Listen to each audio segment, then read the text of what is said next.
This is the 007 Debriefings. I'm Intelligence Officer Wiz. And I'm Weapons Specialist Zero. Zero, how you doing this week? A little unpleasant. I'm with you. I am with you there. So let's get through the unpleasantries and get into the movie that we're watching. So we have combed the files of MI6 to discuss the cinematic adventures of one James Bond. This week, for your eyes only. Zero, one thing I've noticed when watching all these films is that some of the Bond films seem to recycle specific themes or locations or different types of locations throughout all the Bond films. Have you noticed that? Am I noticing something that's not there? There's definitely some recycling, especially like some of the locations that they go back to and everything. But I think that's more just probably cinematography and stuff like that. I think I was reading some of the history on this film, and some of the scenes, like the underwater stuff, was actually filmed out in the Bahamas. So a place that has been filmed in previous Bond films as well. Well, yeah, the very first one, Dr. No, was it in Bahamas or Jamaica? I believe it was partly in Jamaica, and then I think some of the underwater stuff was done in the Bahamas. Okay, that makes sense. I don't find that to be a problem as long as they improve on or they do something different with the locations, which I think in this film they did that as well, because immediately certain scenes reminded me of on Her Majesty's Secret Service. But there were specific issues that film had in regards to its action, but I think the action's a lot better in this one. But we're already getting into what we feel about the movie, so why don't we get into our mission objectives, or we go through certain elements of the film to discuss how we feel about it. And let's get to our first mission objective, which is 007, which is James Bond, played by Roger Moore. This one, he seems like he's a little bit more in his skin. There's a little bit more espionage and everything, and the action scenes seem like they are choreographed a little better. This one is definitely more heavy on sort of the spy and espionage sort of elements of the film, and not too heavy on the action piece of it. So I think Roger Moore in this one, he feels like he's a little bit more settled in, which I think is an overall good thing. I think this is his best so far. We discussed last time where addition by subtraction was a big thing that really helped him in the last movie, and I think it's the same here as well. You don't get a lot of the more machismo, threatening, very deadly type of things that Bond was with Connery. They just said, you know what, we're getting rid of those. Let's just dial up the charm, let's just dial up the sophistication, the gentlemanly like things that he does, and they kept it going with there. I also agree with the action parts. I think he's good in the action. I think he's very believable in that. What I will say, though, when Connery started getting a little too old for the role, it was really showing, and it was really showing with how he was reacting in certain scenes and with action. It is clear he is starting to age out of this role, but I didn't find that to be that much of an issue in this movie. I felt like even though he is a little bit older and it's going to get to that point where he should probably stop doing the role, I didn't mind like an older Bond in this movie. And I think that's mainly because it just still sticks to the strengths of Moore, and Moore's strengths are more about his charisma, his comedic timing, and his sophistication, more than Connery was with his brute force and his, I would say, his physical intimidation. I can definitely agree with that. Just this one had kind of an interesting sort of dynamic where just there's a lot more of the spy and espionage sorts of stuff. You get to see Roger Moore really turn up the charm, and it works to just a great effect, in my opinion. I liked Moore in this. I think this is his best one as Bond in this. Do you find him to be better or worse than Connery? Who do you prefer, Connery or him? Initially, I was just all about Connery, but with this one, I'm just like, oh man, there's a very convincing case for Roger Moore. I guess it really depends on what you look for in a Bond movie. I think with Connery, like we've talked about during his movies, there's definitely a machismo factor, a factor of intimidation, someone that you don't want to fuck with. And if you prefer that type of Bond, then that's what Connery is, and you would vastly prefer that type of Bond film. Whereas with Moore, I think he's more charming and has better comedic timing than Connery does. On the other hand, I think Connery is, a more full-bodied version of Bond, whereas with Moore, you really have to cater to Moore in these films. They do a great job of doing that. But before we started doing this, I kept thinking, I really like Moore. I think Moore is better. Now I'm looking at this and going, you know what? I understand why people like Connery so much and why Connery is probably better in this instance. But I don't dislike Moore. I do like his movies, but I think I like Connery in the role more. And that's completely fair too. With this one, it's just kind of interesting to see or just really feel more in his skin as the role of Bond. But I think it's also to the credit of the movie being more focused on sort of the spying and espionage sorts of scenarios rather than being really action heavy. Okay, so let's get into the villain, which is Aris Christastos,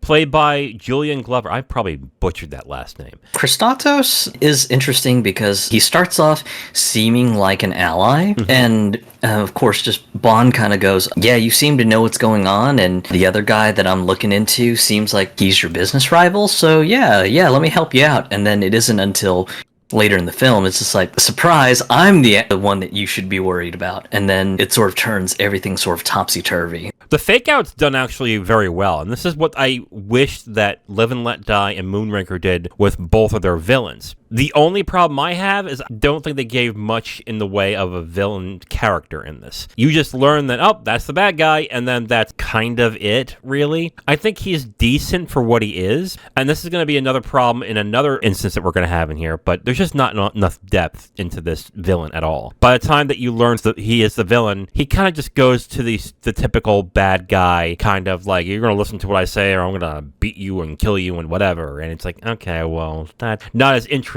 They just executed on something that I wish they did in previous Bonds. They did in this one, and they did it well, but they did it with a villain that I just don't think was really that well made. It is a little bit unfortunate that you don't see very much of him. It is quite a shame, especially because the fake out was so good. It was just so masterful. You see Christatos just come out, and he's just like, yeah, so I'm the guy you should be worried about. And like, oh, man, that's a twist. Yeah. It would be kind of like having Felix being the villain in the movie. Like, that sounds interesting to me. But because you don't know much about the guy, it was kind of like, oh, wow, that's a good fake out. And you did nothing with it. It's like, okay, fine. But I don't think he's bad. I just think that it's a little disappointing. Okay, so let's get into the Bond girl, which is Melina Havelock, who was played by Carol Bouquet. I thought she was great, especially because she's actually sort of a cunning Bond girl. Especially with some of the assassinations that she does, you're just like, whoa, shit. She is not really much of a damsel in distress. Holy shit. The only problem that I really have with the character is that she's really not in the film all that much.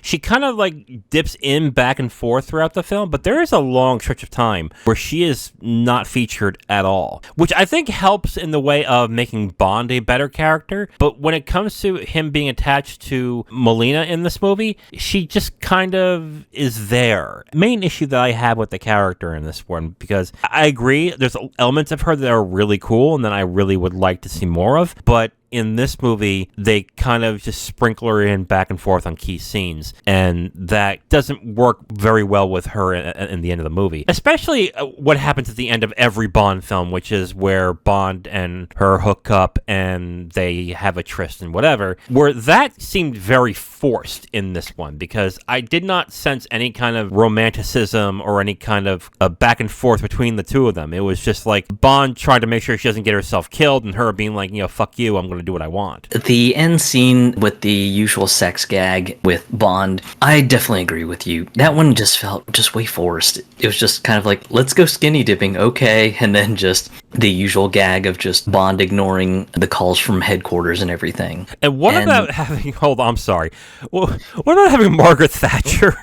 Wait a minute. Yeah, that was such a weird tie-in. It was just like, yeah, sure, why not? Good show, 007. Oh, it's like, what the sex gag, in my opinion, felt a little bit forced on this one. And unfortunately, if there was a romance between Bond and Melina, it really didn't have that much time to incubate and develop. I can definitely agree with you that, in a way, the romance definitely feels forced. So it's a bit unfortunate because I quite like Melina as a character, especially the fact that she will shoot somebody dead if she needs to. Yeah. No, definitely an interesting character, and I would like to have more of these type of Bond girls, but the problem is you still have to have more of them to develop the character, and I just didn't feel like there was enough. She's fine, but I just wish there was more to it. Spy action. This is definitely a movie much more heavier on the spy side of things, which I thought was great. The action sequences, they're better choreographed, and I thought they were all right. I think one of the particular underwater sequences went a little bit long on time, but I think I kind of had that problem with one of the other Bond movies that we had reviewed previously, where just some of the underwater sequences got a little bit long in the tooth. Otherwise, just thought it was fine. Just I think this one has a lot more going in the spy side of things, with just sort of Bond having to get clever, having to kind of charm his way through certain situations to get information that he needs to get a little bit closer to his objective, and I think it's great for it. And then the car chase scenes, I think, were pretty good. And then, of course, the Bond car is a Lotus Esprit this time. Gloriously old-fashioned car, and kind of love Bond's driving around in that thing and everything. All in all, I think the action side's better and better choreographed. Roger Moore doesn't seem like he's kind of fumbling through the action sequences and everything. That's kind of how I feel overall. I think the action's solid, but not very memorable. You just reminded me that there was the beginning car chase sequence, which was good, but then I was like, oh yeah, that was there. I forgot about that one. I also just remembered the fight scene in the ice rink, which to me would have been like pretty memorable, but now I'm thinking about it and going, oh yeah, that was there too. Like, I think they were solid. I don't think they were bad, but they were just not very memorable. I would say there are some upgrades, like the ski scenes, which I think were more prevalent in On Her Majesty's Secret Service. I think they were like that, but better. And that's, I guess, the best way to put it. A lot of these sequences are from other sequences from other films, but better, which is fine. I like that. But will I remember outside of this but being like, oh my God, that was a great sequence? No, not really. Again, when you're watching it, it's fun. It's good and everything. I also agree with the spy elements, the espionage stuff. They're pretty good as well, and I think that's where the strengths for this movie are at. Or he's doing a lot of intel-based stuff. He's doing a lot of sneaking around. The thing with BB, I think, was like interesting because we all know that Bond's a perv, but at least he has some scruples. You know, it's like, because the one thing I was like, this girl like fawning over him, like, oh, James. I'm like, oh, please don't. And he's like, yeah, when you're 18, maybe. It was like, oh, thank God. It's like, thank you, Lord. But yeah, and it's kind of funny you mentioned BB as well too, because there's an episode of Archer that basically parodies this entire movie, and I could not remember which Bond movie it was until she showed up. I was like, oh my God, this is the movie that episode of Archer was playing off of, except the underage girl was so much more raunchier in the Archer parody of this. Okay, let me know what episode that was, because I've wanted to watch Archer, and that sounds funny. Yeah, it's so much raunchier. The underage girl's just really laying it heavy into the sexual innuendos, and you're just like, whoa, holy shit. Yeah, I like the action. Do they match to like From Russia with Love or Goldfinger or The Man with the Golden Gun? No, not really, but they're good. I liked it. Theme song opening credits, which is For Your Eyes Only, written by Bill Conti and Mick Leeson, performed by Sheena Easton. It was okay, in my opinion. It's definitely a step better than the previous song. And I mean, Sheena Easton, I think she's okay, but yeah. This will probably go on for a while, but God, it's going to be so hard to top Live and Let Die by Paul McCartney and Linda McCartney. God. Yeah. Yeah. I'm guessing, aside from the original Bond theme, that's probably going to be your favorite theme, correct? For a good while. I think one of the themes in the Daniel Craig movie was so good. I think that's where my opinion might change, but there might be something during the Brosnan era that might just make me remember and go, oh yeah, that one was pretty good too. Yeah. No, that's cool. That's cool. I think I had the same problem with this movie as I did with The Spy Who Loved Me, where the theme song is actually really good, but just doesn't fit with the rest of the movie. I like this song. I think it's a very lovely song. I like Sheena Easton singing in this. It's a good song. But I think this was a movie that was more romantically inclined. I think this would be a much more fitting theme song, but it's not. It's not really that romantic because you don't really get to know more about any of the characters in this other than the issue that she's having with the revenge and everything. When that theme song pops up throughout the entire film as well, it just doesn't fit really. So I like the song, but it just doesn't really fit with the rest of the movie, in my opinion. That's basically it. Good song. And I think the opening credits are fine, too. Especially with Sheena Easton actually singing in it. That is Sheena Easton, isn't it? Yep, it is. Okay, good. Even with her like singing in the theme song, which I found a little strange, it just doesn't fit with the rest of the movie. That's my opinion on that. All right, Zero. So let's get into our conclusion for Your Eyes Only. I say mission accomplished, mostly because I think this one seems a little bit more put together, especially with the heavier focus on sort of the spy and espionage stuff. That fits just so well with Roger Moore. The action stuff, kind of like you said, it's okay. It's not exceptional. Bond girl, while she's great, unfortunately, there's not much in the romantic development departments. By the end, sort of like the romance seems sort of stilted and sort of shoehorned in just to roll with the usual sex gag at the end of the Bond movies and everything. I still think this one would be worth the watch purely just for the spy espionage stuff. Yeah, I agree. I think this is a solid movie. I think it's enjoyable, but like I said about the action, it's completely forgettable too. I think I'm going to struggle to remember a lot of this movie. I think I will honestly just be like, oh yeah, that movie happened. It's not like the film is bad. I think Moore is the best he's been in this movie as well as Bond, and I think the action's good. But I will say this though, I mentioned it during his section, he is starting to age out. I guess it's a good thing that Octopussy is probably going to be his last movie, because I could not foresee watching him do this another 2 or 3 times, because he just seems like he's at that point where like his hair is thinning, his skin is starting to age, he's getting more wrinkles on the sides, he's losing a bit of his speed. When it comes to the other elements of Bond, he's perfect for it. But the other parts, the action parts, the look, it's starting to show in this movie. So I think that's a good thing that he is starting to age out, and it might be his last one. But overall, mission accomplished for me as well in this one. I think this is a good Bond film, especially for a Moore film. I just don't think it's going to be that memorable in that. So, mission accomplished for you, Zero? Yeah, mission accomplished. All right, mission accomplished for both of us for Your Eyes Only. Now, if you want my full review on this movie, you can go to my website at IamTheWiz.com. You'll have my full written review right on the site, along with a link to the video that has this review that you've just listened to. All right, Zero. So, next week, we're getting to the 13th Bond movie, which is going to be the last one with Moore. What is that film? That movie is Octopussy. That's right, Octopussy from 1983. I don't want to know what an Octopussy is. I kind of want to look at what is. I think there's a character named Octopussy. So, wait a minute. Maud Adams. Why does that sound familiar? She is Octopussy.